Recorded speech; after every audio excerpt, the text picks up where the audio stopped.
अब ये तो तय है कि जो बाइडेन अमेरिका के राष्ट्रपति नहीं होंगे। अब रिपब्लिकन पार्टी के उम्मीदवार डोनाल्ड ट्रंप को चुनौती मिलेगी अमेरिकी उपराष्ट्रपति कमला हैरिस से, जिन्हें जो बाइडेन ने भी सपोर्ट कर दिया है। और कमला हैरिस का भारत से पुराना नाता है, ये भी अब सब जानते हैं। लेकिन क्या भारतीय मूल की होने के नाते कमला हैरिस अमेरिका में राष्ट्रपति बनने के बाद भी भारत के लिए कुछ खास करेंगी, या फिर कमला हैरिस से ज्यादा फायदेमंद तो डोनाल्ड ट्रंप हैं?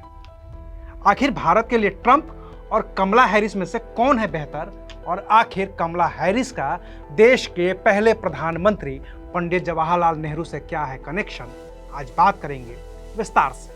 नमस्कार, मैं हूं अविनाश और आप देख रहे हैं अनकट। तो सबसे पहले आपको बताते हैं कमला हैरिस का नेहरू कनेक्शन, और फिर बात करेंगे कि ट्रंप और हैरिस में से भारत के लिए बेहतर कौन है। तो जवाहरलाल नेहरू 15 अगस्त 1947 से 27 मई 1964 तक देश के प्रधानमंत्री थे। देश में जॉइंट सेक्रेटरी की नियुक्ति और उनके तबादले का अधिकार तब प्रधानमंत्री के ही पास होता था। पंडित नेहरू ने 1960 में एक जॉइंट सेक्रेटरी की नियुक्ति की। उनका नाम था पीवी गोपालन, पूरा नाम पैनगंडू वेंकटरमन गोपालन। इन्हीं पीवी गोपालन की सबसे बड़ी बेटी का नाम था श्यामला। पीवी गोपालन दिल्ली में थे तो उन्होंने अपनी बेटी को लेडी इरविन कॉलेज से होम साइंस में बीएससी में एडमिशन दिलवाया। श्यामला ने बीएससी पूरी भी की। इसी दौरान यूनिवर्सिटी ऑफ कैलिफोर्निया बर्कले के लिए न्यूट्रिशन और एंडोक्राइनोलॉजी में मास्टर्स के लिए श्यामला ने अप्लाई किया। वो सेलेक्ट भी हो गई, उन्हें स्कॉलरशिप भी मिल गई। इसके बाद पीवी गोपालन ने अपनी जमा पूंजी इकट्ठा करके श्यामला को अमेरिका भेज दिया। इसी पढ़ाई के दौरान श्यामला की मुलाकात जमैका मूल के रहने वाले डोनाल्ड जे हैरिस से हुई। बाद में दोनों ने शादी कर ली। इन्हीं दोनों की बेटी हैं कमला हैरिस, जो अब अमेरिका की उपराष्ट्रपति हैं। हालांकि श्यामला ने 1970 के आसपास डोनाल्ड जे हैरिस से तलाक भी ले लिया था। दोनों बेटियों कमला हैरिस और माया हैरिस के साथ श्यामला कई बार चेन्नई अपने पिता के यहाँ आ चुकी थी।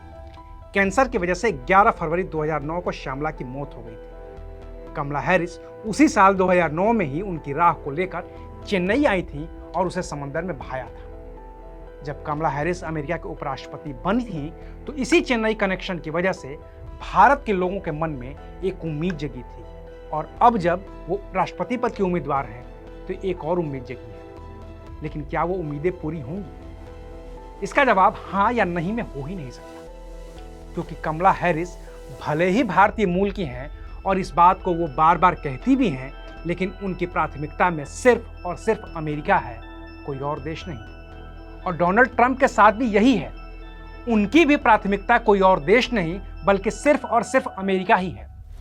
ट्रंप के साथ प्रधानमंत्री नरेंद्र मोदी के व्यक्तिगत रिश्ते बड़े शानदार रहे हैं। तभी तो प्रधानमंत्री मोदी भी अमेरिका जाकर कहते हैं अब की बार ट्रंप सरकार, और ट्रंप भी भारत आते हैं तो कहते हैं अब की बार मोदी सरकार। वहीं कमला हैरिस भारत के लिए बस इतना सा कहती हैं कि अमेरिका में भारतीय मूल के लोगों को राजनीति में उतना प्रतिनिधित्व अभी तक नहीं मिल पाया है जितना मिलना चाहिए, जितनी उनकी आबादी है। तो ऐसे में भारत के एक देश के तौर पर अंतर्राष्ट्रीय संबंधों के लिए न तो ट्रंप के दोबारा राष्ट्रपति बनने से कुछ बदलेगा और न ही कमला हैरिस के। हाँ, जहाँ पर भारत के लोगों की व्यक्तिगत महत्वाकांक्षाओं का सवाल है वो है वीजा, जिसमें ट्रंप के मुकाबले कमला हैरिस का रुख ज़्यादा लचीला है। भारत से अमेरिका में जो लोग नौकरी करने के लिए जाते हैं उन्हें H-1B वीज़ा की ज़रूरत होती है, और ट्रंप हमेशा से ऐसे वीज़ा के खिलाफ हैं, जबकि कमला हैरिस चाहती हैं कि इस तरह के वीज़ा दिए जाएं और वो भी बिना किसी कैपिंग के, यानी कि जिस देश को जितना वीज़ा चाहिए उसके लिए कोई कोटा ना लगाया जाए, अमेरिका उसे उसकी ज़रूरत के हिसाब से मुहैया करवाए ताकि अप्रवासी लोग अमेरिका में रह सकें। वहीं ट्रंप इसके बिल्कुल खिलाफ है। इस लिहाज से कमला हैरिस का अमेरिका का राष्ट्रपति बनना भारत के लिए मुफीद है, क्योंकि अगर इस तरह का वीज़ा नहीं होता तो कमला हैरिस के पैदा होने के वक्त जिस अमेरिका में महज 12,000 भारतीय मूल के लोग थे, अब उनकी संख्या 30 लाख के पार नहीं हुई। लेकिन अमेरिका की राजनीति में बाइडेन के हटने के बाद भी डोनाल्ड ट्रंप का पलड़ा अभी भारी ही नजर आ रहा है, और ट्रंप भी इस बात को दोहराने लगे हैं कि उनके लिए जो बाइडेन की तुलना में कमला हैरिस को हराना ज़्यादा आसान है। लिहाजा अभी ये कहना बेहद जल्दबाजी होगी